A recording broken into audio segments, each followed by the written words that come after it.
السلام عليكم ورحمة الله.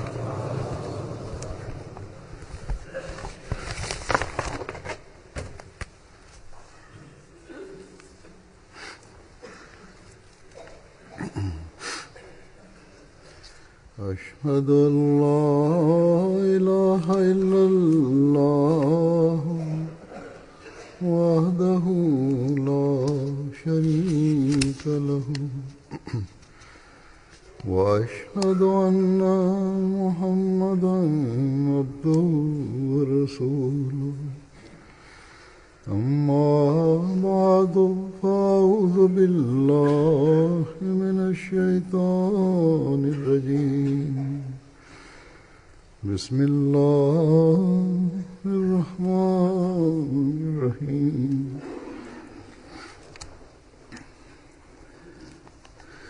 الحمد لله رب العالمين الرحمن الرحيم مالك يوم الدين إياك نعبد وإياك نستعين اهدنا الصراط المستقيم صراط الذين أنعمت عليهم غير المغضوب عليهم ولا الضالين.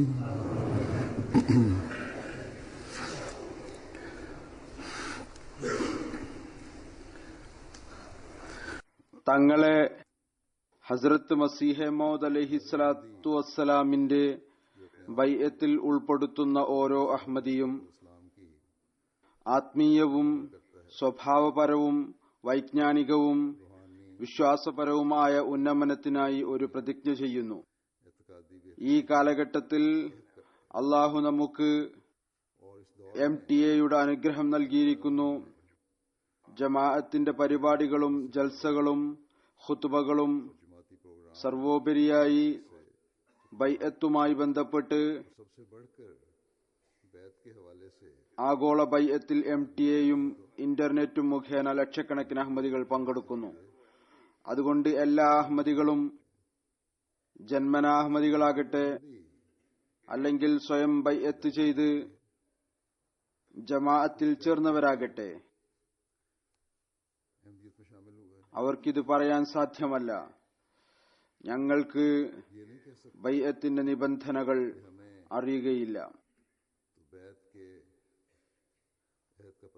ആവശ്യമുള്ളത് ഈ കാര്യത്തിനാണ്. നാം ബൈഅത്ത് ചെയ്തതിനു ശേഷം അതിന്റെ വിശദീകരണം മനസ്സിലാക്കാൻ ശ്രമിക്കണം. ബൈഅത്തിന്റെ പ്രതിജ്ഞയെ മുന്നിൽ വെക്കുക അഥവാ നാം ബൈഅത്തിന്റെ നിബന്ധനകളിൽ വിവരിച്ചിരിക്കുന്ന സ്വഭാവപരമായ മെച്ചപ്പെടലിന്റെ നിബന്ധനകൾ മാത്രം മുന്നിൽ വെക്കുകയാണെങ്കിൽ നമ്മുടെ സ്വഭാവപരമായ നിലവാരം, സാമൂഹികമായ ബന്ധം, കച്ചവടപരമായ ഇടപാടുകൾ,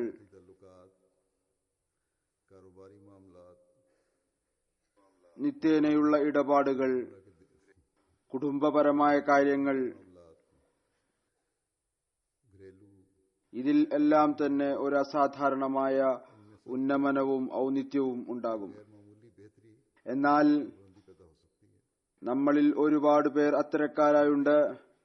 അവർ ഈ നിലവാരത്തിൽ നിന്ന് ഇപ്പോൾ വളരെയധികം വിദൂരത്തിലാണ്. ഏതൊന്നാണോ ഹദ്റത്ത് മസീഹ് മൗഊദ് അലൈഹിസ്സലാത്തു വസ്സലാം നമ്മളിൽ കാണാൻ ആഗ്രഹിക്കുന്നത്, ഇതുമായി ബന്ധപ്പെട്ട് തന്റെ ബൈഅത്തിന്റെ നിബന്ധനകളിൽ ഏതെല്ലാം കാര്യങ്ങളിലേക്കാണോ അവിടുന്ന് ശ്രദ്ധ ക്ഷണിച്ചിട്ടുള്ളത് അതിലേതാനും ചിലത് ഇതാണ്. ഉദാഹരണമായി, കളവ് പറയരുത്, അക്രമം ചെയ്യരുത്, വഞ്ചന കാണിക്കുന്നതിൽ നിന്ന് രക്ഷപ്പെടണം, ശരീരേച്ഛയുടെ ആവേശത്തിന് അടിപ്പെടരുത്, പൊതുവായ നിലയിൽ സമൂഹത്തിനും പ്രത്യേകിച്ച് മുസ്ലിങ്ങൾക്കും തങ്ങളുടെ ശരീരേച്ഛയുടെ ആവേശം കാരണത്താൽ കൈകൊണ്ടോ നാവുകൊണ്ടോ ബുദ്ധിമുട്ടേൽപ്പിക്കരുത്, അഹങ്കരിക്കരുത്, വിനയം കൈക്കൊള്ളണം, तकब्बुर नहीं करना, സത്സ്വഭാവത്തിന്റെ പ്രകടനം എപ്പോഴും കാഴ്ചവെച്ചുകൊണ്ട് ജീവിതം കഴിച്ചുകൂട്ടണം. हमेशा करते हुए പൊതുവായ നിലയിൽ മനുഷ്യ സമൂഹത്തിന് പ്രയോജനം എത്തിക്കാൻ പരിശ്രമിച്ചുകൊണ്ടിരിക്കണം. को फायदा पहुंचाने की कोशिश करनी है. അഥവാ നാം ഈ കാര്യങ്ങളിൽ हम अगर ശ്രദ്ധിക്കുകയാണെങ്കിൽ ഞാൻ പറഞ്ഞതുപോലെ നമുക്ക് നമ്മുടെ സ്വഭാവത്തിന്റെ हम अपने आला अखलाक നിലവാരം ഉയർത്താൻ സാധിക്കുന്നതാണ്. अखलाक के നമ്മുടെ ഉള്ളിൽ ഉന്നതമായ സ്വഭാവം ഉണ്ടാക്കിയെടുക്കാൻ സാധിക്കുന്നതാണ്. अंदर आला अखलाक पैदा कर സ്വഭാവത്തിന്റെ ഉന്നത നിലവാരം കരസ്ഥമാക്കാം എന്ന് മാത്രമല്ല, അതിന്റെ പാരമ്യതയെ സ്പർശിക്കാൻ സാധിക്കുന്നതാണ്.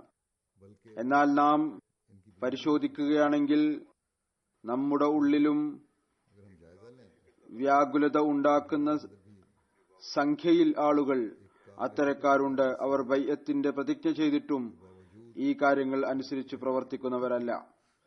इन बातों पर अमल नहीं करते.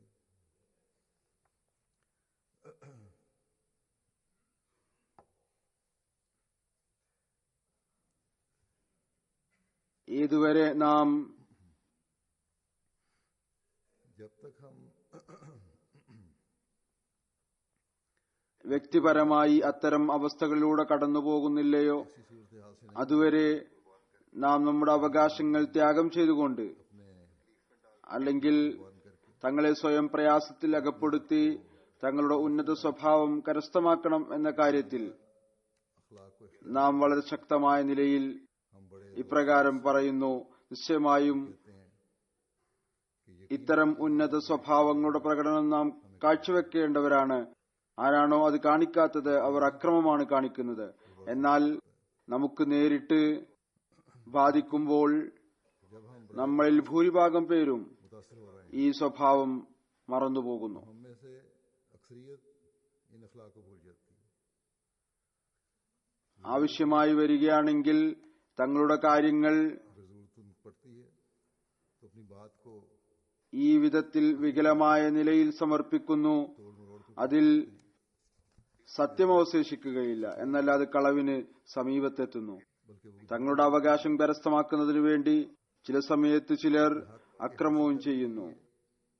ചിലപ്പോൾ ചിലർ വഞ്ചന കാണിക്കുന്നവരായും മാറുന്നു. बात തങ്ങളെ വഞ്ചനയിൽ നിന്ന് രക്ഷപ്പെടുത്തുന്നതിനായി और झूठी കള്ളസാക്ഷികളെ സമർപ്പിക്കുന്നു. खयानत से बचाने के लिए पेश कर देते हैं. കൈകൊണ്ടല്ല എങ്കിൽ പോലും अगर हाथ നാവ് കൊണ്ട് ഭൂരിഭാഗം പേരും തങ്ങളുടെ ലക്ഷ്യം കരസ്ഥമാക്കുന്നതിനു വേണ്ടി മറ്റുള്ളവർക്ക് പ്രയാസം നൽകുന്നു. करने के लिए വിനയം കാണിക്കുന്നതിന് പകരം അഹങ്കാരം അധീശത്വം നേടുന്നു.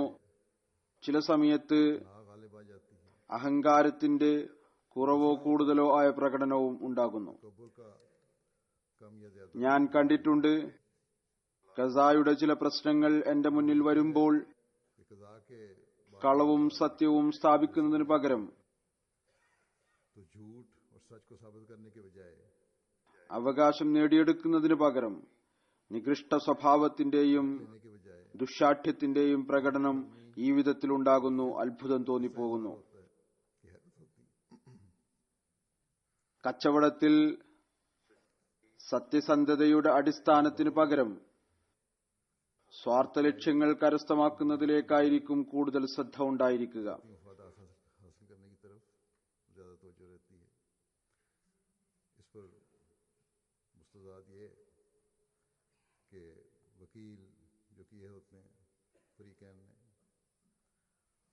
वो अपनी पेशा वराना महारत दिखाने के लिए ഇതിൽ കൂടുതലായി और अपनी वर्तरी साबित करने की कोशिश में അതിൽ അതിരുകടന്നത് ഇതാണ്: കക്ഷികൾ നിശ്ചയിച്ചിരിക്കുന്ന വക്കീൽ അയാൾ തന്റെ ജോലി സംബന്ധമായ കഴിവ് കാണിക്കുന്നതിനു വേണ്ടി, തന്റെ ഔന്നിത്യം കാണിക്കുന്നതിനു വേണ്ടിയുള്ള ശ്രമത്തിൽ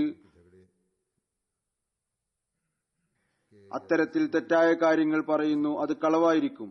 അത് वकीलों की वजह से तूल पकड़ जाते हैं. അത് ഇടപാടുകൾ ബന്ധപ്പെട്ട കാര്യങ്ങളാകട്ടെ, അല്ലെങ്കിൽ ഭാര്യ ഭർത്താക്കന്മാരുടെ കലഹങ്ങൾ, അല്ലെങ്കിൽ ഏതുവിധത്തിലുള്ള പ്രശ്നങ്ങൾ ആയിക്കൊള്ളട്ടെ, വക്കീലുകൾ കാരണം നീണ്ടുപോകുന്നു. और अल्लाह ताला के खौफ को अपने मफादात पर तरजीह दें. അഹമ്മദി വക്കീൽമാരും കക്ഷികളും അവർ തങ്ങളുടെ ബൈഅത്തിന്റെ നിബന്ധനകളും അള്ളാഹുവിനോടുള്ള ഭയത്തിനും തങ്ങളുടെ പ്രയോജനത്തെക്കാൾ മുൻഗണന നൽകുക. ഇത് വളരെ വ്യക്തമായതാണ്. കലഹം ഉണ്ടാകുന്നത് തന്നെ ശരിയായ രീതിയിൽ അല്ലെങ്കിൽ അനുവദനീയമോ അനുവദനീയമല്ലാത്തതോ ആയ രീതിയിൽ പരാതികൾ ഉണ്ടാകുമ്പോഴാണ്, ദുർഭാവനകൾ ഉണ്ടാകുമ്പോഴാണ്. അത്തരം സമയത്ത് ഒരു വിശ്വാസിയുടെ ജോലിയാണ് കലഹങ്ങൾ നീട്ടിക്കൊണ്ടുപോകുന്നതിനു പകരം തങ്ങളുടെ ശാഠ്യത്തിൽ ഉറച്ചു നിൽക്കുന്നതിനു പകരം അള്ളാഹുവിന്റെ പ്രീതി കരസ്ഥമാക്കുന്നതിനു വേണ്ടി തങ്ങളുടെ ഉള്ളിൽ മൃദുലത ഉണ്ടാക്കിക്കൊണ്ട് ജമാഅത്തി വ്യവസ്ഥിതിയിലോ കസയിലോ തങ്ങളുടെ പ്രശ്നം കൊണ്ടുവരിക. या कज़ा में अपने मामला തങ്ങൾ പരസ്പരം സഹോദരന്മാരാണ് എന്ന കാര്യത്തിലായിരിക്കണം कि हम പരിശ്രമം കൂടുതലായി ഉണ്ടാകേണ്ടത്. हमने നാം ഈ തെറ്റിദ്ധാരണകൾക്കും അനുവദനീയമായതും അല്ലാത്തതുമായ പരാതികളെ ദൂരീകരിച്ചുകൊണ്ട് പരസ്പരം സ്നേഹത്തോടും അനുരക്തിയോടും കൂടി ജീവിതം കഴിച്ചുകൂട്ടണം. എന്നാൽ ആർക്കാണോ അവകാശം നൽകേണ്ടത് अगर जिसके जिम्मे हक बनता है അതുപോലെ ആർക്കാണോ അവകാശം ഉള്ളത് രണ്ടു കൂട്ടരും तबीयत के मालिक हों, ദുശാഠ്യക്കാരാണ് എങ്കിൽ ജമാഅത്തി വ്യവസ്ഥിതിയാകട്ടെ കസായാകട്ടെ അല്ലെങ്കിൽ രാജ്യത്തിന്റെ കോടതിയാകട്ടെ ഇതെല്ലാം തന്നെ എത്ര തന്നെ നീതിയിൽ അധിഷ്ഠിതമായ വിധി പുറപ്പെടുവിച്ചാലും ഒരിക്കലും തന്നെ പ്രശ്നം പര്യവസാനത്തിൽ എത്തുകയില്ല. कभी भी मामला ഒരു കോടതിക്ക് ശേഷം അടുത്ത കോടതിയിൽ एक അപ്പീലുകൾ നൽകിക്കൊണ്ടിരിക്കും. दूसरी अदालत കസായിൽ വന്ന കക്ഷിക്ക് और फिर अगर 5 അംഗ का കസാ ബോർഡ് പോലും തീരുമാനം എടുത്താലും भी ആരാണോ कर दे അവകാശം നൽകേണ്ടത് फिर भी അവർ ചിലപ്പോൾ അവകാശം ധ്വംസിക്കുന്നു, हक मार जाता है, हक नहीं देता, അവകാശം നൽകുകയില്ല, तस्लीमी करता है. അതല്ലെങ്കിൽ വിധി അംഗീകരിക്കുകയില്ല, അല്ലെങ്കിൽ എനിക്കെഴുതുന്നു ഞങ്ങളോട് വലിയ അക്രമമാണ് കാണിച്ചത്, താങ്കൾ സ്വയം ഈ പ്രശ്നം നോക്കിയാലും ഈ പരാതികൾ ഒരിക്കലും തന്നെ അവസാനിക്കുകയില്ല. യഥാർത്ഥത്തിൽ ഞാൻ പറഞ്ഞതുപോലെ ഈ പ്രകടനം അഹങ്കാരവും ശാഠ്യവും കാരണത്താലാണ് ഉണ്ടാകുന്നത്. കലഹങ്ങളെ അഥവാ നാം നല്ല നിലയിൽ പരിഹരിക്കണം എന്നുണ്ടെങ്കിൽ ശാഠ്യം ഉപേക്ഷിക്കേണ്ടതിന്റെ ആവശ്യമുണ്ട്. എന്നല്ല ചില സമയത്ത് छोड़ने की जरूरत കലഹം അവസാനിപ്പിക്കുന്നതിനു വേണ്ടി അവകാശം ഉണ്ട് എങ്കിൽ പോലും ആ അവകാശം നേടുന്നതിൽ हक अगर बनता भी മറ്റു കക്ഷിക്ക് तो उस हक എളുപ്പം നൽകേണ്ടതിന്റെ ആവശ്യമുണ്ട്. दूसरे फरीक को ചില സമയത്ത് सहूलत देने की जरूरत ഒരു പരിധിവരെ അവകാശം ഉപേക്ഷിക്കേണ്ടതായും വരും. ഇതിനെക്കുറിച്ച് हो. हक छोड़ना भी पड़ेगा. അള്ളാഹു നമുക്ക് എന്ത് അധ്യാപനമാണ് നൽകുന്നത്? അള്ളാഹു പറയുന്നു, हमें क्या तालीम देता है? വ ഇൻകാന अल्लाह ताला സൂ ഉസ്റത്തിൻ कि वह इनकाना ഫനദിറത്തുൻ ഇലാ മൈസറ വ അൻ തസദ്ദഖു इला मैसर ഖൈറുൽ ലക്കും ഇൻ കുൻതും തഅലമൂൻ. खैरुल लकुम इन कुंतुम तालमून. അഥവാ ആരെങ്കിലും ഞെരുക്കത്തിന്റെ അവസ്ഥയിൽ വന്നാൽ എളുപ്പം ഉണ്ടാകുന്നതുവരെ അയാൾക്ക് അവധി നൽകേണ്ടതാണ്. അഥവാ നിങ്ങൾ നിങ്ങളുടെ കടം മാപ്പാക്കുകയാണ് എങ്കിൽ, ധർമ്മം ചെയ്യുകയാണ് എങ്കിൽ അത് വളരെ നല്ലതാണ്. നിങ്ങൾ അറിയുന്നവരാണ് എങ്കിൽ നിങ്ങൾ അറിഞ്ഞിരിക്കേണ്ടതാണ് നിങ്ങൾക്കും അത്തരം അവസ്ഥകൾ വരാം, कि तुम पर भी നിർബന്ധിതനാകുന്ന അവസ്ഥകൾ. ഏറ്റവും വലിയ കാര്യം അള്ളാഹു നമ്മുടെ അനേകം കാര്യങ്ങളിൽ നമുക്ക് അവധി നൽകുന്നു. അഥവാ അള്ളാഹു से मामलात में അവൻ എല്ലാ ശക്തികളുടെയും ഉടമസ്ഥനാണ്. ताला നമ്മെ നമ്മുടെ കാര്യങ്ങളിൽ പിടിക്കാൻ തുടങ്ങിയാൽ हमें നമുക്കൊരു സങ്കേതവും ഉണ്ടായിരിക്കുകയില്ല. നാം പരസ്പരമുള്ള കാര്യങ്ങളിൽ ठिकाना न रहे. മൃദുലതയുടെയും എളുപ്പത്തിന്റെയും പെരുമാറ്റം കാണിക്കേണ്ടത് അനിവാര്യമാണ്. एक दूसरे के मामलात में ഇതൊരടിസ്ഥാനപരമായ മാർഗദർശനമാണ്. ദിവസേനയുള്ള കാര്യങ്ങളിലും കച്ചവടപരമായ ബന്ധങ്ങളിലും कारोबारों के मामले കടമിടപാടുകളിലും कर्जों के ഈ കാര്യം എപ്പോഴും ഓർത്തിരിക്കേണ്ടതാണ്. റസൂൽ തിരുമേനി സല്ലല്ലാഹു അലൈഹി വസല്ലം വിശ്വാസികളെ കൂടെ കൂടെ ഈ കാര്യത്തിലേക്ക് ശ്രദ്ധ ക്ഷണിച്ചിട്ടുണ്ട്. നിങ്ങൾ ലോകത്ത് കാരുണ്യവും മൃദുലതയും കൊണ്ട് പ്രവർത്തിക്കുക. അങ്ങനെയാണെങ്കിൽ ആകാശത്ത് അള്ളാഹു നിങ്ങളോട് കാരുണ്യത്തോടുകൂടി പെരുമാറുന്നതാണ്. അതല്ല എങ്കിൽ നാം എപ്പോഴും ഓർത്തിരിക്കേണ്ടതാണ്, ഒരു ദിവസം നമ്മുടെ കണക്കെടുപ്പും ഉണ്ടായിരിക്കും. हमारा भी एक दिन हिसाब, അള്ളാഹു കേവലം अगर अल्लाह ताला सिर्फ അവകാശമനുസരിച്ച് തീരുമാനമെടുക്കാൻ തുടങ്ങിയാൽ പാപപൂർത്തി വളരെയധികം പ്രയാസകരമായിരിക്കും. അള്ളാഹുവിന്റെ കാരുണ്യവും പാപപൂർത്തിയും സ്വായത്തമാക്കുന്നതിനു വേണ്ടി നാം ലോകത്ത് നമ്മുടെ പ്രശ്നങ്ങളിൽ മൃദുലതയുടെയും കാരുണ്യത്തിന്റെയും പെരുമാറ്റം പരസ്പരം കാണിക്കേണ്ടതുണ്ട്. അതല്ലാതെ കേവലം കാഠിന്യവും പിടിക്കപ്പെടലും തങ്ങളുടെ അവകാശത്തെക്കുറിച്ചുള്ള വ്യാകുലതയും മാത്രം ആയിരിക്കരുത്. റസൂൽ തിരുമേനി സല്ലല്ലാഹു അലൈഹി വസല്ലമയും കടം നൽകിയവർക്ക് കടം കിട്ടേണ്ടവരോട് മൃദുലതയോടുകൂടി പെരുമാറുന്നതുകൊണ്ട് പ്രതിഫലത്തിന്റെ സന്തോഷ വാർത്ത നൽകിയിട്ടുണ്ട്. ഒരു റിവായത്തിൽ വരുന്നു, റസൂൽ തിരുമേനി സല്ലല്ലാഹു അലൈഹി വസല്ലം പറഞ്ഞു, ഏതൊരാളാണോ ആരിൽ നിന്നെങ്കിലും കടം വാങ്ങിയ തുക किसी से വസൂൽ ചെയ്യേണ്ടത് അയാൾ അഥവാ നിശ്ചയിച്ച പരിധി കഴിഞ്ഞതിനു ശേഷം അവധി നൽകുകയാണെങ്കിൽ तो हर वो दिन जो मोहलत का गुजरता है वो അവധി കഴിഞ്ഞ് പോകുന്ന ഓരോ ദിവസവും അയാൾക്ക് സദക്ക ആയിരിക്കും. റസൂൽ തിരുമേനി സല്ലല്ലാഹു അലൈഹി വസല്ലം ഒരു സ്ഥലത്ത് പറഞ്ഞു, സദക്കയും ദാനധർമ്മവും നിങ്ങളുടെ പ്രയാസങ്ങളെയും ബുദ്ധിമുട്ടുകളെയും ഇല്ലാതാക്കുന്നു. എത്രമാത്രം ഉന്നതമായ കച്ചവടമാണ്. തന്റെ സഹോദരന് എളുപ്പം നൽകുക എന്നത് പ്രതിഫലത്തിന് അവകാശിയാക്കി തീർക്കുന്നു. ഒരുപാട് പ്രയാസങ്ങളിൽ നിന്നും ബുദ്ധിമുട്ടുകളിൽ നിന്നും നമ്മെ രക്ഷപ്പെടുത്തുകയും ചെയ്യുന്നു. അള്ളാഹു അല്പം പോലും നന്മ പ്രതിഫലം നൽകാതെ കളയുകയില്ല. അഥവാ നാം വിശുദ്ധ ഖുർആന്റെ ഈ മനോഹരമായ അധ്യാപനം ഓർത്താൽ, റസൂൽ തിരുമേനി സല്ലല്ലാഹു അലൈഹി വസല്ലമയുടെ നിർദ്ദേശം മുന്നിൽ വെച്ചാൽ ഒരു സമാധാനപൂർണമായ സമൂഹത്തിന്റെ സ്ഥാപനം നിലവിൽ വരും. പിന്നീട് ഒരിക്കലും അസ്വസ്ഥത ഉണ്ടാവുകയില്ല. अमल में आए, बेचैनियां फिर പിണക്കങ്ങൾ നീണ്ടു നീണ്ടു പോവുകയില്ല. വിധി നടപ്പിൽ വരുത്തുന്ന സ്ഥാപനങ്ങൾക്കും പ്രയാസം ഉണ്ടാവുകയില്ല. पर अमल दरामद कराने അവർ ഈ കലഹങ്ങൾ തീർക്കുന്നതിനു പകരം മറ്റേതെങ്കിലും ക്രിയാത്മകമായ കാര്യങ്ങളിൽ के बजाय പദ്ധതികൾ मेरी काम की मनसूबाबंदी कर सकते हैं। ആസൂത്രണം ചെയ്യാൻ सजा का भी हर्ज ना हो, ഖസാക്കും പ്രശ്നങ്ങൾ ഉണ്ടാവുകയില്ല.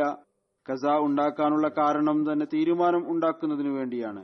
എന്നാൽ തീരുമാനങ്ങൾ അംഗീകരിക്കുന്നതിൽ ഇരു കക്ഷികളും മൃദുലതയുടെ പെരുമാറ്റം കാണിക്കുകയാണ് എങ്കിൽ तो बिला वजह का हर्ज ना हो। അനാവശ്യമായ ബുദ്ധിമുട്ടുകൾ ഉണ്ടാവുകയില്ല. ചില സമയത്ത് ചില കാര്യങ്ങൾ ഒരു കാര്യം മാത്രം നീണ്ടുപോകുന്നത് കൊണ്ട് മറ്റു പ്രശ്നങ്ങളെ അത് ബാധിക്കുന്നു. ഈ പ്രശ്നവും ഉണ്ടാവുകയില്ല. സ്വയം കക്ഷികൾക്ക് ഖസായിൽ പോകുന്നതിന്റെയും കോടതിയിൽ പോകുന്നതിന്റെയും വക്കീലിനെ നിശ്ചയിക്കുന്നതിന്റെയും ചിലവുകൾ വഹിക്കേണ്ടതായി बर्दाश्त करने पड़ते हैं। വരും. അതും മിച്ചമാകും. ചില സമയത്ത് ചിലർ ഈ വിധം ശാഠ്യം കാണിക്കുന്നു. അവർ തങ്ങളുടെ നഷ്ടം സഹിക്കും. എന്നാൽ ആഗ്രഹിക്കുന്നത് ഇതാണ്, തീരുമാനം ഞങ്ങൾക്ക് അനുകൂലമായി വേണം. അതിനുവേണ്ടി ഏതുവരെ പോകേണ്ടി വന്നാലും പോകും. പിന്നീട് ഞാൻ പറഞ്ഞതുപോലെ ചിലർ എനിക്കും എഴുതുന്നു, ചില കക്ഷികൾ, ഇനി താങ്കൾ ഈ പ്രശ്നം നോക്കുക. അഥവാ ഈ ശാഠ്യം ഇല്ല എങ്കിൽ, അഹങ്കാരം ഇല്ല എങ്കിൽ എന്റെ സമയവും ഈ നിരർത്ഥക കാര്യങ്ങളിൽ പാഴായി പോവുകയില്ല. मेरा वक्त भी इन ഞാൻ ചില സമയത്ത് പ്രശ്നങ്ങൾ കണ്ടതിനു ശേഷം കക്ഷികൾക്ക് മറുപടി നൽകുമ്പോൾ, बाज दफा मामला देखने के बाद അഥവാ इनको जवाब देता हूँ। അവരുടെ ഇഷ്ടം അനുസരിച്ചുള്ള മറുപടിയല്ല എങ്കിൽ അവർ തങ്ങളുടെ ശാഠ്യത്തിൽ ഉറച്ചു നിൽക്കുന്നു. तो फिर भी അല്ല, ഞങ്ങളാണ് ശരി. जिद पर कायम रहते हैं ഈ ശാഠ്യമായിരിക്കും कि नहीं हम ही ठीक। തീരുമാനം ഞങ്ങൾക്ക് അനുകൂലമായിട്ട് തന്നെ വേണം. यही जिद होती है മറുകക്ഷിക്ക് ഞങ്ങൾ എളുപ്പവും ഒന്നും നൽകുകയില്ല. और सहूलत भी हमने ഞാൻ വ്യക്തമായ നിലയിൽ എഴുതിയതിനു ശേഷവും ചിലപ്പോൾ അങ്ങേയറ്റത്തെ അഹങ്കാരത്തോടുകൂടി മൂന്നാമത്തെയോ നാലാമത്തെയോ മാസത്തിൽ കത്തെഴുതുന്നു, ഞങ്ങൾ ഞങ്ങളുടെ പ്രശ്നത്തെ കുറിച്ച് എഴുതിയിരുന്നു, ഞങ്ങൾ സത്യത്തിൽ ആണ്, അതുകൊണ്ട് ഈ തീരുമാനം പുനർപരിശോധിക്കുക, ഞങ്ങൾക്ക് ഞങ്ങളുടെ അവകാശം നൽകുക. ഞാൻ ഖസായുടെ തീരുമാനം 100% ശരിയായിരിക്കും എന്ന് പറയുന്നില്ല. എന്നാൽ 80-85% ഏതായിരുന്നാലും ശരിയായിരിക്കും. लेकिन സമർപ്പിക്കുന്ന സാക്ഷികളുടെയും തെളിവിന്റെയും വെളിച്ചത്തിൽ അത് ശരിയായിരിക്കും. सबूत पेश किए जाते हैं അഥവാ തെറ്റാണ് എങ്കിൽ പോലും में നീയത്തിൽ സംശയിക്കാൻ സാധ്യമല്ല. अगर गलत भी होते हैं തങ്ങളുടെ ഭാഗത്തു നിന്ന് तो नीयत तो शुरू നല്ല നീയത്തോടുകൂടിയായിരിക്കും ഇവർ തീരുമാനം എടുത്തിരിക്കുന്നത്. അഥവാ ഒരു കക്ഷിയുടെ ചിന്തയനുസരിച്ച് അവർക്ക് അവകാശം ഉണ്ടെങ്കിൽ, എന്നാൽ വിധി അയാൾക്കെതിരാണ് എങ്കിൽ का हक बनता है, ആ കാര്യത്തിൽ लेकिन फैसला ഖസായുടെ മേലോ കാസിയുടെ മേലോ ആരോപണം ഉന്നയിക്കാൻ പാടില്ല. ചിലർക്ക് ഈ ആരോപണം ഉന്നയിക്കുന്ന ശീലവും ഉണ്ടാകാറുണ്ട്. इल्जाम नहीं ले आना അവർ चाहिए. बाद लोगों ये इल्जाम കാര്യത്തിന്റെ അടിസ്ഥാനത്തിലായിരിക്കും തീരുമാനമെടുത്തിരിക്കുക. അവർ യാഥാർത്ഥ്യത്തിന്റെ അടിസ്ഥാനത്തിലായിരിക്കും തീരുമാനമെടുത്തിരിക്കുക. അഥവാ ഏതെങ്കിലും ഒരു തീരുമാനത്തിൽ ഏതെങ്കിലും വിധത്തിലുള്ള അവ്യക്തതയുണ്ടെങ്കിൽ, അഥവാ ഒരു കക്ഷിക്കോ दूसरे फरीक को മറുകക്ഷിക്കോ ഈ തീരുമാനത്തിൽ അവ്യക്തതയുണ്ടെങ്കിൽ കക്ഷിയുടെ അപേക്ഷയിൽ ചില സമയത്ത് ഞാനും ഫയൽ വരുത്തിവെച്ച് നോക്കുന്നു. എന്നാൽ ഞാൻ പറയുന്നത് പോലെ അധികം വിധികളും ശരിയായിരിക്കും. കേവലം ദുർഭാവന നിമിത്തം സംശയം ഹൃദയങ്ങളിൽ ഉണ്ടായിക്കൊണ്ടിരിക്കും. ദുർഭാവനയിൽ നിന്ന് രക്ഷപ്പെടേണ്ടതാണ്. ദുർഭാവന പിന്നീട് മറ്റൊരു തിന്മയിലേക്ക് മാർഗം തുറക്കുകയാണ് ചെയ്യുന്നത്. बदजनी एक और बुराई का रास्ता खोल देती है. ഖസായിലെ പ്രശ്നങ്ങൾ നേരിട്ട് ഇടപാടുകളുമായി ബന്ധപ്പെട്ടതാകട്ടെ, കച്ചവടപരമായിട്ടുള്ളതാകട്ടെ, അല്ലെങ്കിൽ കുടുംബപരമായതാകട്ടെ, എല്ലാ കാര്യത്തിലും നേരിട്ടോ നേരിട്ടല്ലാതെയോ ധനപരമായ ഇടപാടിന്റെ പ്രശ്നം ആയി മാറുന്നു. रास्त या बिलवास्ता ചിലയിടത്ത് ഹക്ക് മഹറിന്റെ നൽകൽ, ചിലയിടത്ത് സാധനങ്ങൾ നൽകുന്ന കാര്യം, कहीं हक महर की अदायगी है, कहीं सामान की अदायगी है. ഭാര്യാഭർത്താവിന്റെ കലഹത്തിന്റെ ഇടപാടുമായി ബന്ധപ്പെട്ട കാര്യങ്ങൾ സാമ്പത്തികമായ കാര്യങ്ങൾ തന്നെയായിരിക്കും. ഏതായിരുന്നാലും സാമ്പത്തികമായ കാര്യങ്ങൾ ഏതെങ്കിലുമൊക്കെ തരത്തിൽ ഇതിൽ ഉണ്ടാകുന്നു. എളുപ്പം നൽകുക എന്ന കാര്യം എല്ലാ തലത്തിലും ഒരു പരിധിവരെ दी जाए, ये हर जगह ഉണ്ടായിരിക്കേണ്ടതാണ്. കുടുംബ പ്രശ്നങ്ങളിലും रूट चलता है. आइली मामलात में റൊക്കം തുകയുടെ ആവശ്യം, ഇടപാടുകൾ ബന്ധപ്പെട്ട കാര്യത്തിലും തുകയുടെ ആവശ്യം അധികവും ഉണ്ടാകും. के मामलात में भी കുടുംബ പ്രശ്നങ്ങളിൽ ഉദാഹരണമായി ഞാൻ പറഞ്ഞതുപോലെ ഹക്ക് മഹർ നൽകുന്നത് मामलात में मसलन ഇത് തീർച്ചയായും പുരുഷന്റെ മേലുള്ള ഒരു കടം ആണ്. എന്നാൽ ചില സമയത്ത് जो പെൺകുട്ടിയുടെ ആളുകൾ ആൺകുട്ടിയുടെ കഴിവിനേക്കാൾ കൂടുതൽ ഹക്ക് മഹർ എഴുതിപ്പിക്കുന്നു. ഒരു ഭാഗത്ത് ആൺകുട്ടി ഈ കടം വീട്ടാൻ നിർബന്ധിതനാണ്, കാരണം ഹക്ക് മഹർ ഒരു കടം ആണ്. മറുഭാഗത്ത് പെൺകുട്ടിയുടെ ആളുകളും അക്രമമാണ് ചെയ്യുന്നത്. ഹക്ക് മഹർ കൂടുതലായി വെക്കുന്നു, കാരണം ഏതെങ്കിലും വിധത്തിൽ ആൺകുട്ടിയെ കെട്ടിയിടുന്നതിനു വേണ്ടി. അത് ആൺകുട്ടിയെ സംബന്ധിച്ചിടത്തോളം നൽകുക എന്നത് പ്രയാസകരമായിരിക്കും. രണ്ടാമത്തെ കക്ഷി और दूसरा फरीक उसको अदा करने की അത് നൽകുക എന്നത് പ്രയാസകരമായിരിക്കും. अगर कदा लड़के के हालात को देखकर പ്രയാസകരമായിരിക്കും എന്നല്ല, അതിനുള്ള കഴിവ് പോലും ഉണ്ടായിരിക്കുകയില്ല. അഥവാ കസ ആൺകുട്ടിയുടെ അവസ്ഥകൾ നോക്കിക്കൊണ്ട് ഹക്ക് മഹർ കുറച്ച് കഴിഞ്ഞാൽ രണ്ടാം കക്ഷിക്ക് ഈ കാര്യത്തിലും ആരോപണം ഉണ്ടാകും. അതുപോലെ തന്നെ നേരിട്ടുള്ള കടത്തിന്റെ ഇടപാടിലാകട്ടെ, അഥവാ കസ അവസ്ഥകൾ കണ്ടുകൊണ്ട് തവണകളായി നിശ്ചയിച്ചാൽ അതിലും രണ്ടാം കക്ഷിക്ക് ആരോപണം ഉണ്ടാകും. നാം അഹമ്മദികൾ ഒരു സമാധാനപൂർണമായ സമൂഹത്തെക്കുറിച്ച് ലോകത്തോട് പറയുമ്പോൾ നാമും നമ്മുടെ ഓരോ കാര്യത്തിലും സമൂഹത്തിൽ സമാധാനം ഉണ്ടാക്കാനായി പരിശ്രമിക്കേണ്ടതാണ്. സഹാബാക്കൾ പരസ്പരമുള്ള കാര്യങ്ങളിൽ ഏതു വിധത്തിലാണ് പെരുമാറിയിരുന്നത്, അതിന്റെ ഒരു उसके मामलात में തിളക്കം ഒരു സംഭവത്തിൽ നിന്ന് നമുക്ക് ലഭിക്കുന്നു. ഹസ്രത്ത് അബൂ ഖതാദയുടെ അടുത്ത് हजरत अबू कतादा के അബൂ ഖതാദയെ കുറിച്ച് വരുന്നു. ഒരു മുസൽമാൻ के बारे में അദ്ദേഹത്തിന്റെ കടക്കാരൻ ആയിരുന്നു. मुसलमान ഇദ്ദേഹം അയാളുടെ പക്കൽ കടം തിരിച്ചു ചോദിക്കുന്നതിനു വേണ്ടി ചെല്ലുമ്പോഴെല്ലാം कर्ज का तकाजा അയാൾ जाते तो वो छुप जाएगा. ഒളിക്കുമായിരുന്നു. ഒരു ദിവസം ഇദ്ദേഹം ചെന്നപ്പോൾ അയാളുടെ മകനിൽ നിന്ന് അറിയാൻ കഴിഞ്ഞു അദ്ദേഹം വീട്ടിൽ തന്നെയുണ്ട്. അദ്ദേഹം പുറത്തുനിന്ന് ശബ്ദം നൽകിക്കൊണ്ട് പറഞ്ഞു, എനിക്ക് അറിയാൻ സാധിച്ചിരിക്കുന്നു നീ വീട്ടിൽ തന്നെയുണ്ട്, അതുകൊണ്ട് ഇപ്പോൾ മറഞ്ഞിരിക്കുന്നത് പ്രയോജനമില്ലാത്തതാണ്, പുറത്തു വരൂ, എന്നോട് സംസാരിക്കൂ. ആ വ്യക്തി പുറത്തു വന്നപ്പോൾ അദ്ദേഹം അയാളോട് ഒളിക്കാനുള്ള കാരണം അന്വേഷിച്ചു. അദ്ദേഹം പറഞ്ഞു, യഥാർത്ഥ കാരണം ഇതാണ്, ഞാൻ ഇന്ന് വളരെയധികം ഞെരുക്കത്തിലാണ്. എന്റെ സാമ്പത്തിക അവസ്ഥ വളരെയധികം പരിതാപകരമാണ്. എന്റെ കയ്യിൽ ഒന്നും തന്നെയില്ല. അതോടൊപ്പം തന്നെ ഞാൻ കുടുംബക്കാരനാണ്. ഒരുപാട് കുട്ടികളുണ്ട്. അവരുടെ ചിലവുകളും എനിക്ക് വഹിക്കേണ്ടതുണ്ട്. അപ്പോൾ അബൂ ഖതാദ പറഞ്ഞു, ശരിക്കും അങ്ങനെ തന്നെയാണോ നീ പറയുന്നത് പോലെ? അദ്ദേഹം പറഞ്ഞു, അള്ളാഹുവാണ് സത്യം, എന്റെ അവസ്ഥ ഇത് തന്നെയാണ്. അപ്പോൾ അദ്ദേഹം അയാളുടെ മുഴുവൻ കടവും മാപ്പാക്കി നൽകി. ഇതാണ് ആ പെരുമാറ്റം. മുഅ്മിനീങ്ങൾക്ക് പരസ്പരം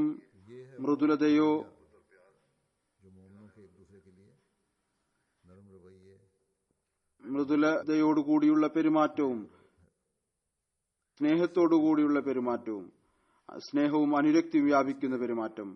അത് മുഖേനയാണ് സമാധാനത്തിന്റെ അന്തരീക്ഷം സ്ഥാപിതമാവുക. എന്നാൽ ഇതിൽ കടം വാങ്ങിയ ആളുടെ അവസ്ഥയുടെ വിവരണവും ഉണ്ട്. അയാൾ ശാഠ്യക്കാരനും പണം പിടുങ്ങുന്നവനുമായിരുന്നില്ല. മറിച്ച് അയാൾക്ക് ചിന്തയും ലജ്ജയും ഉണ്ടായിരുന്നു. കടം വീട്ടാൻ സാധിക്കുന്നില്ല, അതുകൊണ്ടാണ് ഒളിഞ്ഞു നടന്നിരുന്നത്. എന്നാൽ നൽകുകയില്ല എന്ന് പറഞ്ഞില്ല. എന്നാൽ ഇത്തരത്തിലുള്ള പ്രശ്നങ്ങളും മുന്നിൽ വരുന്നു. അത് ഇതിന് തികച്ചും വിപരീത ദിശയിലായിരിക്കും. കടം വാങ്ങുന്നു, എന്നിട്ട് ഇത് തെളിയിക്കാൻ ശ്രമിക്കുന്നു, ഞങ്ങൾ കടം വാങ്ങിയിട്ടില്ല. സമാധാനത്തിന്റെ അന്തരീക്ഷം ഇരുവിഭാഗത്തിന്റെയും പെരുമാറ്റം കൊണ്ടാണ് ഉണ്ടാവുക. കടം നൽകുന്നവർ അല്ലെങ്കിൽ ആർക്കാണോ അവകാശം ഉള്ളത് അയാളുടെ ഭാഗത്ത് നിന്ന് എളുപ്പം നൽകുന്നത് കൊണ്ടും, കടം കൊടുക്കേണ്ട വ്യക്തി അല്ലെങ്കിൽ ആരാണോ അവകാശം നിറവേറ്റേണ്ടത് അയാളുടെ ഭാഗത്ത് നിന്ന് ഉത്തരവാദിത്വ ബോധവും നൽകണം എന്ന ചിന്തയും വ്യാകുലതയും ഉള്ളതുകൊണ്ട് ഹദ്റത്ത് മസീഹ് മൗഊദ് അലൈഹി സ്വലാത്തു വസ്സലാമിന്റെ ബൈഅത്തിൽ വന്ന് നമ്മളും ഇത്തരത്തിലുള്ള ചിന്തകൾ ഉണ്ടാക്കിയെടുക്കേണ്ടതിന്റെ ആവശ്യമുണ്ട്. ഖസ എളുപ്പം നൽകുകയോ നൽകാതിരിക്കുകയോ ചെയ്യട്ടെ, അല്ലെങ്കിൽ ഖസ ആർക്കെങ്കിലും നൽകാൻ ചുമതലപ്പെടുത്തുകയോ ചുമതലപ്പെടുത്താതിരിക്കുകയോ ചെയ്യട്ടെ, അവകാശം നേടുന്ന ആൾ തന്റെ മൃദുലമായ പെരുമാറ്റം കാഴ്ചവെക്കേണ്ടതാണ്. അവകാശം നൽകേണ്ട ആൾക്ക് നൽകുന്നതിനുള്ള ഉത്തരവാദിത്വ ബോധം ഉൾക്കൊണ്ടുകൊണ്ട് പിന്നീട് അത് നൽകുന്നതിനു വേണ്ടി പൂർണ്ണമായ നിലയിൽ പരിശ്രമിക്കേണ്ടതാണ്.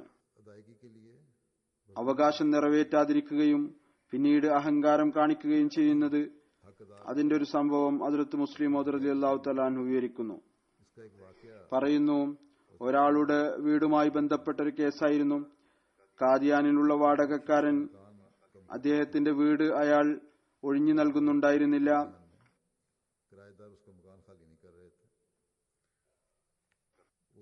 ആരുടെ വീടായിരുന്നോ ആ വ്യക്തി കാദിയാനിൽ അല്ല താമസിച്ചിരുന്നത്, മറിച്ച് സൈന്യത്തിൽ ജോലി ചെയ്യുകയായിരുന്നു. വർഷത്തിൽ ഏതാനും ദിവസത്തേക്ക് കാദിയാനിൽ വരുമായിരുന്നു. ഹദ്റത്ത് മുസ്ലിം മൗഊദ് പറയുന്നു, ഞാൻ അദ്ദേഹത്തോട് പറഞ്ഞു, താങ്കൾ സൈന്യത്തിൽ ഉദ്യോഗസ്ഥനാണ്. വർഷത്തിൽ 15-20 ദിവസത്തേക്കായിരിക്കും കാദിയാനിൽ വരുന്നത്. ഇത്രയും ദിവസം താങ്കൾക്ക് അതിഥി മന്ദിരത്തിലും താമസിക്കാം, ലങ്കർഖാനയിൽ, ദാറുസിയാഫത്തിൽ താമസിക്കാം, അല്ലെങ്കിൽ താങ്കളുടെ ഏതെങ്കിലും സുഹൃത്തിന്റെ പക്കലോ താമസിക്കാം. ഇപ്പോൾ ഇവിടെ വീടുകളുടെ കുറവും ഉണ്ട്. അഥവാ താങ്കൾ വാടകക്കാരനെ താങ്കളുടെ ഏതാനും ദിവസത്തെ താമസത്തിനു വേണ്ടി മാത്രം പുറത്താക്കുകയാണെങ്കിൽ അയാൾക്കത് വളരെയധികം പ്രയാസം ഉണ്ടാക്കും. പിന്നീട് അദ്ദേഹം അയാൾക്കൊരു ഉദാഹരണം നൽകി, സഹാബാക്കൾ പുറത്തുനിന്ന് വരുന്നവർക്ക് തങ്ങളുടെ സ്വത്ത് പോലും നൽകുമായിരുന്നു. എന്നാൽ നിങ്ങൾ 10-15 ദിവസത്തെ താമസത്തിനു വേണ്ടി 11.5 മാസം താമസിക്കുന്ന വ്യക്തിയെ വീട്ടിൽ നിന്ന് പുറത്താക്കാൻ ആഗ്രഹിക്കുകയാണോ?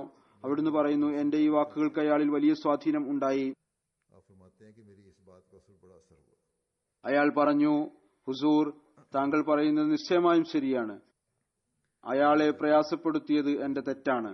എന്നാൽ താങ്കൾ ആ വാടകക്കാരനോടും ചോദിക്കുക, അയാൾ കഴിഞ്ഞ 8-9 മാസമായി എനിക്ക് വാടക നൽകിയിട്ടില്ല. അതുകാരണമാണ് ഞാൻ ചിന്തിച്ചത് അയാളെ വീട്ടിൽ നിന്ന് ഒഴിപ്പിക്കാം. അപ്പോൾ ഞാൻ ആ കെട്ടിടത്തിന്റെ ഉടമസ്ഥനോട് പറഞ്ഞു, താങ്കൾ പറഞ്ഞത് ന്യായമായ കാരണമാണ്, താങ്കളുടെ ഒരു തെറ്റുമില്ല. കേസ് നൽകിയ ആളുടെ തെറ്റാണ്. ഒപ്പം താൻ ഇത്ര മാസത്തെ വാടക നൽകിയിട്ടില്ല എന്ന കാര്യവും പറയുന്നില്ല. അവിടുന്ന് പറയുന്നു, എന്റെ അവസ്ഥ അപ്പോൾ വിസ്മയകരമായതായിരുന്നു. ഞാൻ ആ വ്യക്തിയുടെ, അതായത് കെട്ടിടത്തിന്റെ ഉടമസ്ഥന്റെ ഹൃദയം മൃദുലമാക്കാൻ ശ്രമിച്ചു. എന്നാൽ അദ്ദേഹം അത്തരത്തിലുള്ള ഒരു കാര്യം പറഞ്ഞു. അതിന് എന്റെ പക്കൽ ഒരു മറുപടിയും ഉണ്ടായിരുന്നില്ല. അഥവാ രണ്ടാം കക്ഷി വാടക നൽകിയിരുന്നുവെങ്കിൽ ഞാൻ മൈതാനം കീഴടക്കുമായിരുന്നു. അപ്പോൾ എനിക്ക് ഉദ്ദേശിച്ച വിധി നൽകാൻ സാധിക്കുമായിരുന്നു. എന്നാൽ അയാളാകട്ടെ വാടകയും നൽകിയിട്ടില്ല എന്ന് മാത്രമല്ല, തന്റെ അധീശത്വം നിലനിർത്താനും ആഗ്രഹിക്കുന്നു. അവിടുന്ന് പറയുന്നു, ആ സമയത്ത് എന്റെ അവസ്ഥ അതുപോലെയായി തീർന്നു. ഏതുപോലെ പറയപ്പെടുന്നു, ഒരു പഠാൻ ഉണ്ടായിരുന്നു. അയാൾ ആരിൽ നിന്നോ കേട്ടു, ആരെക്കൊണ്ടെങ്കിലും കലിമ ചൊല്ലിപ്പിച്ചാൽ മനുഷ്യൻ സ്വർഗത്തിൽ പോകും. അയാൾ ഒരു ഹിന്ദുവിനെ പിടിച്ചു. എന്നിട്ട് പറഞ്ഞു, കലിമ ചൊല്ലുക. ഹിന്ദു പറഞ്ഞു, ഞാൻ ഹിന്ദുവാണ്, എനിക്ക് കലിമ കൊണ്ട് എന്ത് കാര്യം? അയാൾ പറഞ്ഞു, നീ കലിമ ചൊല്ലു. വാളെടുത്തുകൊണ്ട് പറഞ്ഞു, ഇല്ലെങ്കിൽ ഞാൻ നിന്നെ കൊന്നുകളയും. അവസാനം അയാൾ പറഞ്ഞു, ശരി, എനിക്ക് കലിമ ചൊല്ലിത്തന്നാലും. ഠാൻ പറഞ്ഞു, ഞാൻ ചൊല്ലിത്തരികയില്ല, നീ സ്വയം ചൊല്ലുക. ഹിന്ദു പറഞ്ഞു, ഞാൻ എങ്ങനെ ചൊല്ലാനാണ്? എനിക്കെന്തറിയാം കലിമ എന്താണെന്ന്? നീ ഒരു മുസൽമാനാണ്, നീ ചൊല്ലിത്തന്നാലും നിനക്കറിയുമായിരിക്കും. പഠാൻ പറഞ്ഞു, എനിക്കറിയുകയില്ല. ഇന്ന് ഭാഗ്യം ശരിയല്ല, അല്ല എങ്കിൽ ഇന്ന് ഞാൻ നിന്നെ കൊണ്ട് കലിമ ചൊല്ലിപ്പിച്ച് സ്വർഗത്തിൽ പോകുമായിരുന്നു. അവിടുന്ന് പറയുന്നു, ഇതുപോലെ ഞാൻ ഉപദേശിച്ച് കെട്ടിടത്തിന്റെ ഉടമസ്ഥന്റെ ഹൃദയം മൃദുലമാക്കി. അങ്ങനെ ഹൃദയം മൃദുലമായി തീർന്നപ്പോൾ അയാൾ അത്തരത്തിലുള്ള ഒരു കാര്യം പറഞ്ഞു, എന്റെ കലിമ നിന്നിടത്ത് തന്നെ നിന്നു. അഥവാ രണ്ടാമത്തെ കക്ഷി വാടക നൽകിയിരുന്നുവെങ്കിൽ, അവകാശം ധ്വംസിച്ചിരുന്നില്ല എങ്കിൽ ഞാൻ ഉടമസ്ഥനെ കലിമ ചൊല്ലിപ്പിക്കുമായിരുന്നു. വിശ്വാസികൾ പരസ്പരമുള്ള അവകാശങ്ങൾ നിറവേറ്റുന്നതിൽ ഉന്മേഷം കാണിക്കേണ്ടതുണ്ട്. ഇത് കേവലം ഒരു സംഭവം മാത്രമല്ല, അനേകം സംഭവങ്ങൾ ഇതുപോലുണ്ട്. അതുകൊണ്ട് പ്രശ്നങ്ങൾ ഖസായിൽ വരുന്നതാകട്ടെ, കാലത്തിന്റെ ഖലീഫയുടെ മുമ്പിൽ വരുന്നതാകട്ടെ, എല്ലാ കാര്യത്തിലും സത്യത്തിൽ അധിഷ്ഠിതമായതായിരിക്കണം. പിന്നീട് കാലത്തിന്റെ ഖലീഫക്ക് തന്റെ കാര്യം പറഞ്ഞ് ലജ്ജിക്കാൻ ഇടവരുന്നതിനു പകരം അദ്ദേഹത്തെ ലജ്ജിക്കുന്ന അവസ്ഥയുണ്ടാകുന്നതിൽ നിന്ന് രക്ഷപ്പെടുത്താൻ ശ്രമിക്കേണ്ടതാണ്. ഞാൻ പറഞ്ഞതുപോലെ ഇന്നും അത്തരത്തിലുള്ള അനേകം സംഭവങ്ങളുണ്ട്. അവകാശം നേടേണ്ട ആളുടെ ഹൃദയം നാം മൃദുലപ്പെടുത്തിയാലും അവകാശം നൽകേണ്ട വ്യക്തിയുടെ രീതി കൊണ്ട് കാര്യം മുന്നോട്ടു പോവുകയില്ല. പിന്നീട് ഇതും പരാതിയായിരിക്കും, ഞങ്ങളോട് മൃദുലതയോടുകൂടി പെരുമാറിയില്ല. റസൂൽ തിരുമേനി സല്ലല്ലാഹു അലൈഹി വസല്ലം ഇതുമായി ബന്ധപ്പെട്ടുകൊണ്ട് ഒരു മനോഹരമായ സമൂഹത്തിന്റെ നിർമ്മിതിക്കു വേണ്ടി എന്തെല്ലാം കാര്യങ്ങൾ വേണം, ഏതെല്ലാം വിധത്തിൽ മനോഹരമായ സമൂഹമാണ് മുസ്ലിങ്ങൾ ഉണ്ടാക്കിയെടുക്കേണ്ടത്, രണ്ട് കക്ഷികളും എപ്രകാരമാണ് അവരുടെ കടമകൾ നിറവേറ്റേണ്ടത്, അതുമായി ബന്ധപ്പെട്ട അങ്ങയുടെ ഏതാനും ചില നിർദ്ദേശങ്ങൾ സമർപ്പിക്കാം. റസൂൽ തിരുമേനി സല്ലല്ലാഹു അലൈഹി വസല്ലം ഒരവസരത്തിൽ പരസ്പരമുള്ള പ്രശ്നത്തിൽ മൃദുലത ഉണ്ടാക്കുന്ന ആളുകൾക്ക് വേണ്ടി ദുആ ചെയ്തുകൊണ്ട് പറയുന്നു, അള്ളാഹു എളുപ്പം ഉണ്ടാക്കുന്ന വ്യക്തിയിൽ കരുണ ചൊരിയട്ടെ. അയാൾ വാങ്ങുകയും വിൽക്കുകയും ചെയ്യുമ്പോൾ, അയാൾ കടം നൽകിയത് തിരിച്ചു ചോദിക്കുമ്പോൾ. വീണ്ടും അവിടുന്ന് എളുപ്പം ഉണ്ടാക്കി നൽകുന്നവർക്ക് സന്തോഷവാർത്ത നൽകിക്കൊണ്ട് മറ്റുള്ളവരെ ഇതിനെ പ്രോത്സാഹിപ്പിച്ചുകൊണ്ട് പറയുന്നു, അള്ളാഹു ഒരാളെ സ്വർഗത്തിൽ പ്രവേശിപ്പിച്ചു. അയാൾ വിൽക്കുമ്പോഴും വാങ്ങുമ്പോഴും കടം നൽകുമ്പോഴും കടം തിരിച്ചു ചോദിക്കുമ്പോഴും സൗകര്യം നൽകുമായിരുന്നു. ഈ കാരണം കൊണ്ട് അയാളെ സ്വർഗത്തിൽ പ്രവേശിപ്പിച്ചു. മറ്റൊരു റിവായത്തിൽ വരുന്നു, അവിടുന്ന് പറഞ്ഞു, ഏതൊരാളാണോ പ്രയാസപ്പെടുന്ന കടക്കാരന് കടം നൽകിയതിന് കടം തിരിച്ചു നൽകുന്ന കാര്യത്തിൽ അവധി നൽകിയത് അല്ലെങ്കിൽ മാപ്പാക്കി നൽകിയത്, ഖിയാമത്ത് നാളിൽ അള്ളാഹുവിന്റെ തണലല്ലാതെ മറ്റൊരു തണലും ഇല്ലാത്തപ്പോൾ അള്ളാഹു അയാൾക്ക് തന്റെ അർഷിന്റെ കീഴിൽ തണൽ ഒരുക്കും. വീണ്ടും റസൂൽ തിരുമേനി സല്ലല്ലാഹു അലൈഹി വസല്ലം ഒരാളോട് അള്ളാഹു പുറത്തു കൊടുത്ത സംഭവം വിവരിച്ചുകൊണ്ട് പറയുന്നു, ഒരു കച്ചവടക്കാരൻ ആളുകൾക്ക് കടം നൽകാറുണ്ടായിരുന്നു. അഥവാ അയാൾ ഏതെങ്കിലും പ്രയാസപ്പെടുന്ന ഒരു വ്യക്തിയെ കണ്ടാൽ തന്റെ ജോലിക്കാരോട് പറയുമായിരുന്നു, किसी तंगदस्त അദ്ദേഹത്തോട് കണ്ണടക്കുക, ഒരുപക്ഷെ അള്ളാഹു നമ്മോടും കണ്ണടക്കുമായിരിക്കും. അവിടുന്ന് പറയുന്നു, അയാളുടെ ഈ ഒരു കർമ്മം കാരണം അള്ളാഹു അയാളോട് കണ്ണടച്ചു. അതുകൊണ്ട് ആർക്കാണോ തൗഫീഖുള്ളത് അവർ എത്രത്തോളം സാധ്യമാണോ സൗകര്യം ഒരുക്കി കൊടുക്കുക. അതല്ലാതെ കലഹവും പ്രശ്നങ്ങളും ആയി കോടതിയിൽ സമയം പാഴാക്കുകയും പണം ചെലവാക്കുകയും ചെയ്യുന്നതിന് പകരം. എന്നാൽ ഇസ്ലാം കേവലം ഇത് മാത്രമല്ല പറയുന്നത്. കടം വാങ്ങിയവർക്ക് സൗകര്യം ഒരുക്കി നൽകുക. ഇസ്ലാം അത്തരത്തിലുള്ള ഒരു സമൂഹം സൃഷ്ടിക്കുന്നു. എല്ലാ കക്ഷികളുടെയും ऐसा मुआशरा कायम करता है അവരുടെ കടമകളിലേക്ക് ശ്രദ്ധ തിരിക്കുന്നു. അത് മുഖേന ഹൃദയങ്ങളുടെ വെറുപ്പുകൾ ദൂരീകരിക്കപ്പെടുന്നു, സമാധാനവും സ്ഥാപിതമാകുന്നു. അതുകൊണ്ട് ആരാണോ കടമ നിറവേറ്റേണ്ടത് അവരെയും വളരെയധികം ഉപദേശിച്ചിരിക്കുന്നു. ഹദ്റത്ത് മുസ്ലിം മൗദ് നൽകിയ ഉദാഹരണം, അത്തരത്തിലുള്ള അനേകം ഉദാഹരണങ്ങൾ മുന്നിൽ വരുന്നു. ഒരു നിർബന്ധിതാവസ്ഥയും ഇല്ലാതെ കടമ നിർവഹിക്കുന്ന കാര്യത്തിൽ ആളുകൾ ഉത്തരവാദിത്വ ബോധം ഇല്ലാതെ പെരുമാറുന്നു. അത്തരം ആളുകളുടെ കൂടെ ഒരിക്കലും വ്യവസ്ഥിതി നിൽക്കുകയില്ല, നൽകാൻ സാധ്യവുമല്ല. അഥവാ അത്തരം ആളുകളുടെ കൂടെ നിൽക്കാൻ തുടങ്ങിയാൽ പിന്നീട് അവകാശം ധ്വംസിക്കുന്നവർക്ക് തുറന്ന അവധി ലഭിക്കും. സമാധാനത്തിനു പകരം സമൂഹത്തിൽ ഫിത്നയും കുഴപ്പവും ഉണ്ടാകും. ഹദ്റത്ത് മസീഹ് മൗഊദ് അലൈഹി സ്വലാത്തു വസ്സലാമിന്റെ നിബന്ധനകളിൽ ഒരു നിബന്ധന ഇതുകൂടിയാണ്, കുഴപ്പങ്ങളിൽ നിന്ന് രക്ഷപ്പെടുന്നതിനായി ശ്രമിക്കുന്നതാണ്. റസൂൽ തിരുമേനി സല്ലല്ലാഹു അലൈഹി വസല്ലം ഇതിനെക്കുറിച്ച് നമുക്ക് മാർഗദർശനം നൽകിയിട്ടുണ്ട്. ഒരു റിവായത്തിൽ വരുന്നു, റസൂൽ തിരുമേനി സല്ലല്ലാഹു അലൈഹി വസല്ലം പറഞ്ഞു, ധനികൻ കടം തിരിച്ചു നൽകുന്ന കാര്യത്തിൽ ഒഴിവ് കഴിവ് പറയുന്നത് അക്രമമാണ്. അഥവാ നിങ്ങളിൽ ആരെയെങ്കിലും ഒഴിവ് കഴിവ് പറയുന്നവരെ പിന്തുടരാനായി നിശ്ചയിച്ചാൽ ആ ഒഴിവ് കഴിവ് പറയുന്ന വ്യക്തിയെ പിന്തുടരേണ്ടതാണ്. അതായത് നിർബന്ധിച്ച് അയാളെ കൊണ്ട് മറ്റുള്ളവരുടെ അവകാശങ്ങൾ നൽകിപ്പിക്കുക, കടം തിരിച്ചു നൽകിപ്പിക്കുക. ഇവിടെ ഒരു മൃദുലതയും ഇല്ല, ഒരു സൗകര്യത്തിന്റെയും ആവശ്യമില്ല. കാരണം രണ്ടാം കക്ഷിക്ക് കഴിവുണ്ട് എന്നല്ല ഞാൻ പറഞ്ഞതുപോലെ. ഇതുകൊണ്ട് അയാൾ ചെയ്യുന്നില്ല എങ്കിൽ പിടിച്ചടക്കുന്നവർക്ക്, അവകാശം ധ്വംസിക്കുന്നവർക്ക് ധൈര്യം ഉണ്ടായിക്കൊണ്ടേ പോകും. വീണ്ടും റസൂലുള്ളാഹി സ്വല്ലല്ലാഹു അലൈഹി വസല്ലം മറ്റു സ്ഥലത്ത് പറഞ്ഞു, കടം തിരിച്ചു നൽകേണ്ട വ്യക്തി ഒഴിവ് കഴിവ് പറയുന്നത് അയാളുടെ അഭിമാനവും അയാൾക്കുള്ള ശിക്ഷയും അനുവദനീയമാക്കുകയാണ് ചെയ്യുന്നത്. ഇതാണ് ജമാഅത്ത് വ്യവസ്ഥിതിയുടെ ഉത്തരവാദിത്വവും ആണ്. അത്തരത്തിൽ അവകാശം ധ്വംസിക്കുന്നവർക്ക് ശിക്ഷ നൽകുക എന്നത്. അഥവാ അവർ സഹകരിക്കുന്നില്ല എങ്കിൽ അതുകൊണ്ട് ഖസായുടെ വിധി അനുസരിക്കാത്തവർക്ക്, അവകാശം ധ്വംസിക്കുന്നവർക്ക് ശിക്ഷ ലഭിക്കുമ്പോൾ അവർ ബഹളമുണ്ടാക്കാൻ പാടില്ല. ഞങ്ങളോട് മൃദുലതയോടുകൂടി പെരുമാറിയില്ല. അള്ളാഹുവിന്റെ റസൂൽ അയാൾക്ക് ശിക്ഷ നൽകാനുള്ള അവകാശം ജമാഅത്ത് വ്യവസ്ഥിതിക്ക് നൽകിയിട്ടുണ്ട്. രാജ്യത്തെ നിയമവും അത്തരം ആളുകൾക്ക് ശിക്ഷ നൽകുന്നു. അതുപോലെ വളരെ താക്കീത് ചെയ്യുന്നതും ഭയപ്പെടുത്തുന്നതുമായ റസൂൽ സല്ലല്ലാഹു അലൈഹി വസല്ലമയുടെ ഒരു നിർദ്ദേശമുണ്ട്. അത് അവിടുന്ന് അവകാശം നൽകാത്തവരെ കുറിച്ച് പറഞ്ഞതാണ്. അവിടുന്ന് പറയുന്നു,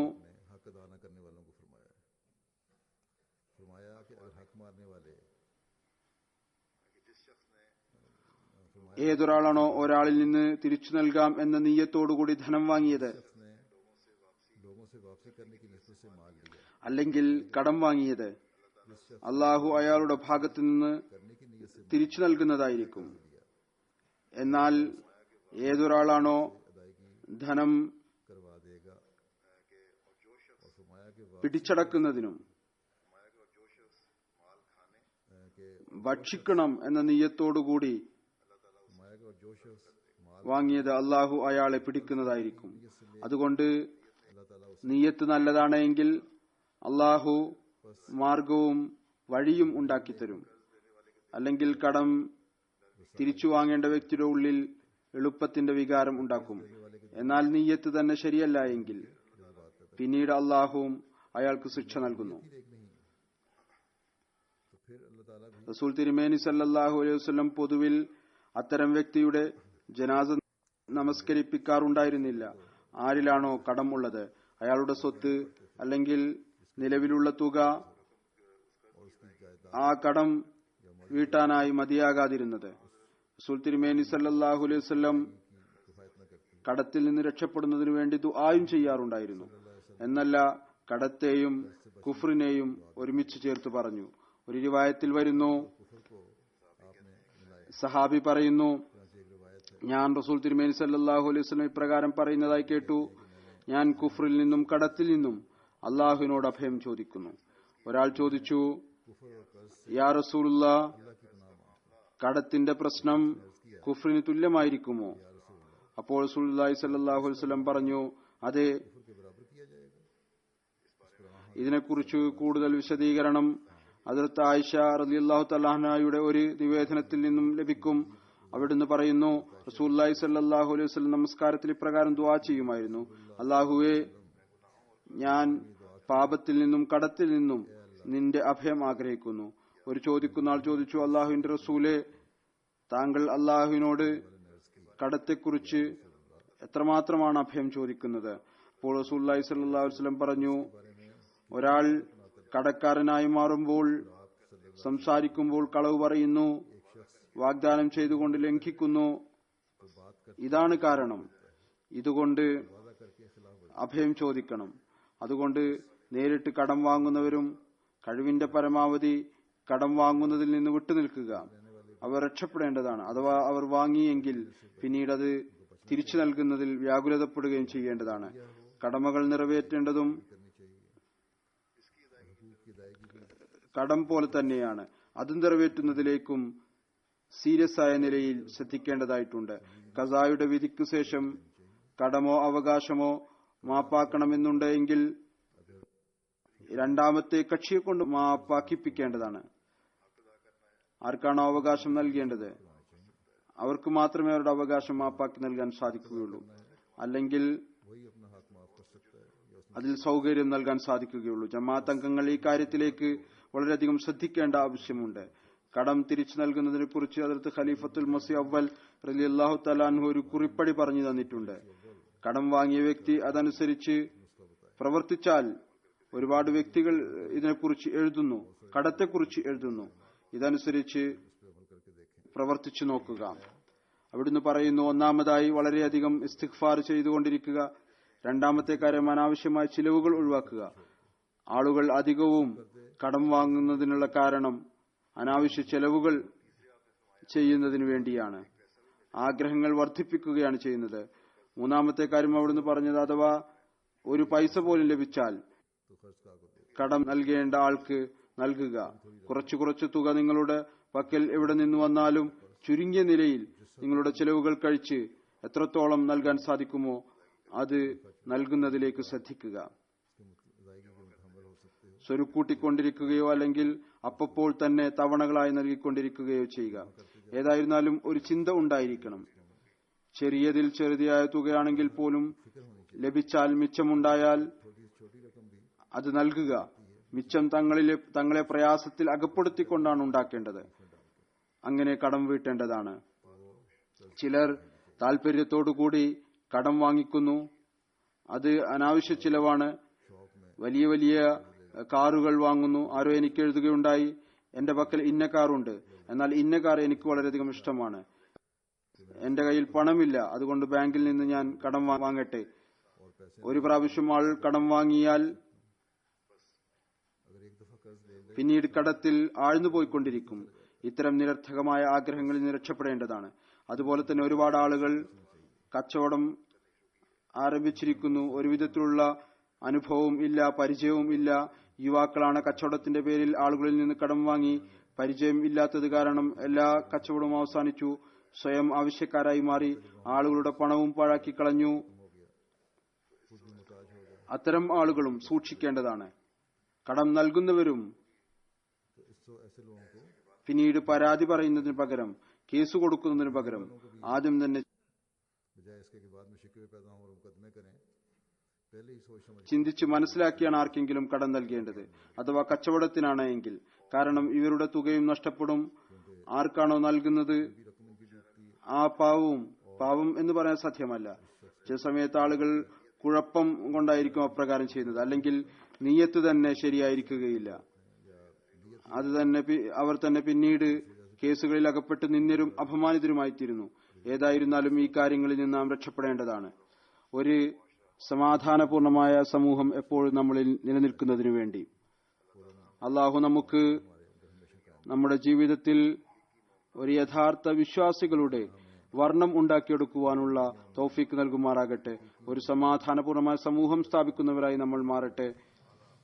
ആ ഉന്നത സ്വഭാവ ഗുണങ്ങൾ, ഉന്നത സ്വഭാവത്തിന്റെ ഉയർന്ന നിലവാരം ഏതൊന്നാണ് ഹദ്റത്ത് മസീഹ് മൗഊദ് അലൈഹി സ്വലാത്തു വസ്സലാം നമ്മളിൽ നിന്ന് പ്രതീക്ഷിക്കുന്നത്, ഏതൊന്നാണ് വിശുദ്ധ ഖുർആനിലുള്ളത്, ഏതൊന്നിലേക്കാണ് റസൂലുള്ളാഹി സ്വല്ലല്ലാഹു അലൈഹി വസല്ലം നമ്മുടെ ശ്രദ്ധ ക്ഷണിച്ചിരിക്കുന്നത്, അത് സ്വായത്തമാക്കുന്നവരായി തീരട്ടെ.